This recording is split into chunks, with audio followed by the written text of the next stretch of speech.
Ada satu orang di antara kita mungkin tahajudnya 10 rakaat setiap malam, duhanya 12 rakaat setiap pagi, baca Qur'annya one day one juz, satu hari satu juz, malamnya one night one juz, satu malam satu juz. Satu keluarga di antara kita ini puasanya luar biasa Senin Kamis. Satu keluarga berpuasa Senin Kamis. Tak cukup puasa Senin Kamis, dia puasa Nabi Daud. Sehari puasa, sehari tidak, sehari puasa, sehari tidak. Tak cukup dia puasa Nabi Daud, dia puasa-puasa sunnah lainnya.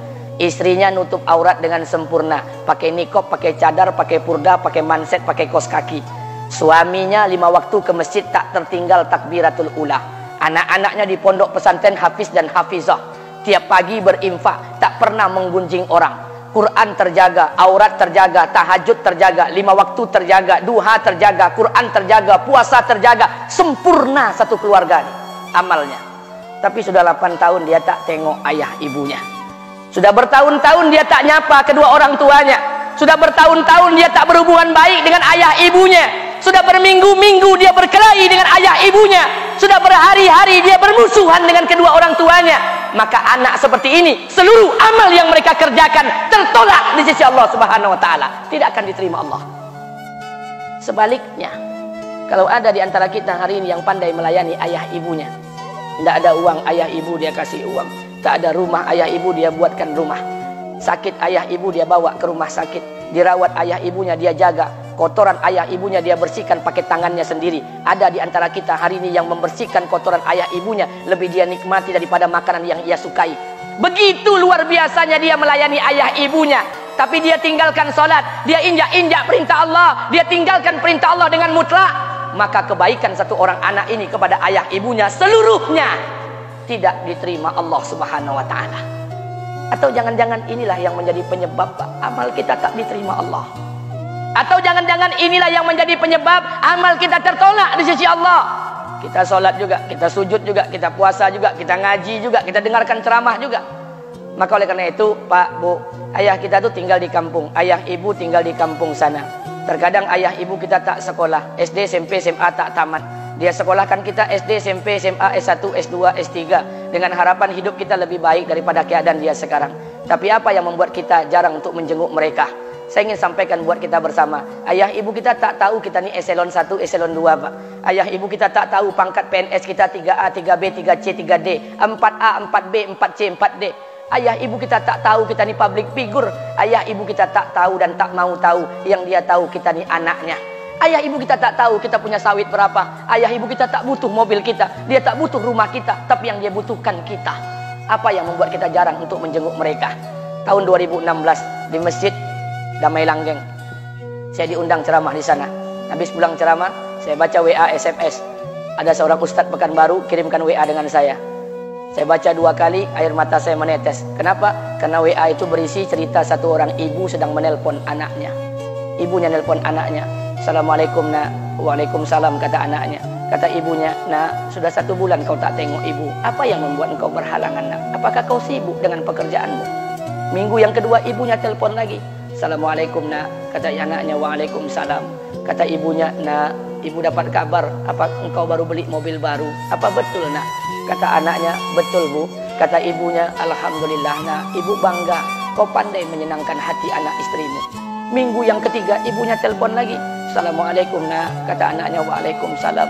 Kata ibunya, nak, ibu dapat kabar bahwa engkau baru beli rumah baru. Apa betul nak? Kata anaknya, betul bu. Kata ibunya, alhamdulillah nak, ibu senang kau bertanggung jawab dengan anak istrimu. Minggu yang keempat ibunya telepon lagi. Assalamualaikum nak. Waalaikumsalam. Kata ibunya, nak, tadi ibu pergi ke pasar, ibu jumpa temanmu di pasar. Kata temanmu di pasar, temanmu banyak bercerita tentang kamu. Kata temanmu tadi, kamu baru beli anak anjing seharga 40 juta dari negeri Belanda. Apa betul nak? Kata anaknya, betul. Kata ibunya, nak, dengarkan pesan ibu untuk terakhir kalinya. Apa pesan ibunya? Wahai anakku, engkau pelihara 1 ekor anjing. Kau siapkan harga anjing 40 juta. Kau siapkan rumah untuk anjingmu depan rumahmu. Kau jaga anjingmu pagi, siang, dan sore. Kau mandikan anjingmu pagi, siang, dan sore. Kau kasih makan anjingmu pagi, siang, dan sore. Demi Allah nak, dengarkan pesan ibu untuk terakhir kalinya. Apa kata ibunya?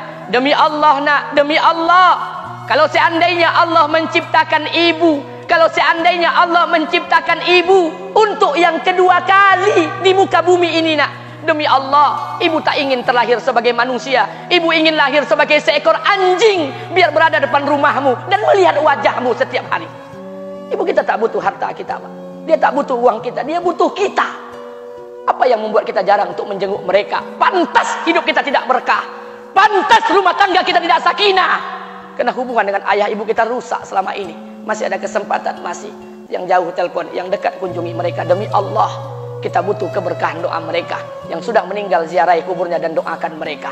Imam As-Syafi'i berkata, apa kata Imam As-Syafi'i? Manusia zalim, manusia bodoh, kalian tak tahu apabila ayah dan ibu kalian mengangkat tangan di malam hari, dia berdoa kepada Allah untuk anaknya. Doanya cuma sekali, malamnya cuma sekali, hanya sekali saja doanya. Apa kata Imam Syafi'i? Sekali doa ayah dan ibu kalian sudah cukup bagi Allah untuk menjadikan kalian anaknya berkah dunia akhirat. Hari ini berapa banyak doa ayah dan ibu kita, tapi tidak ada keberkahan buat anak mereka. Kenapa? Hati mereka tersakiti. Maka pulang, Pak, cari mak bapak kita. Kita punya rumah hari ini, Bu. Kita punya rumah, punya harta, punya uang, punya pekerjaan, punya kekayaan, punya sawit. Kita jadi orang hari ini jadi pegawai bukan kena sarjana kita, Pak. Kita jadi orang hari ini bukan kena otak kita. Kita jadi orang hari ini bukan kena kepintaran kita. Kita jadi orang hari ini jangan-jangan kena keberkahan doa ayah dan ibu kita yang tak pandai tulis baca di kampung sana. Cari mak bapak kita, Pak. Demi Allah, kita butuh keberkahan doa mereka. Apa guna di kehidupan dunia sementara Allah tidak ridho dengan kehidupan kita? Pantas amal kita tertolak di sisi Allah. Maka pulang ke rumah, cari mak dan bapak kita yang masih hidup, duduk bersama mereka. Kalau seandainya kita tak bisa membahagiakan mereka, jangan pernah menyusahkan mereka.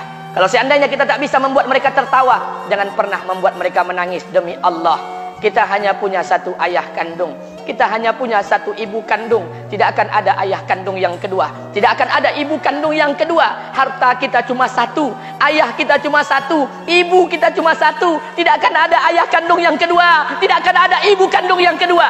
Pangkat jabatan bisa dicari, harta bisa diraih, kesempatan membahagiakan ayah dan ibu kita hanya sekali di kehidupan dunia ini, Pak. Pulanglah.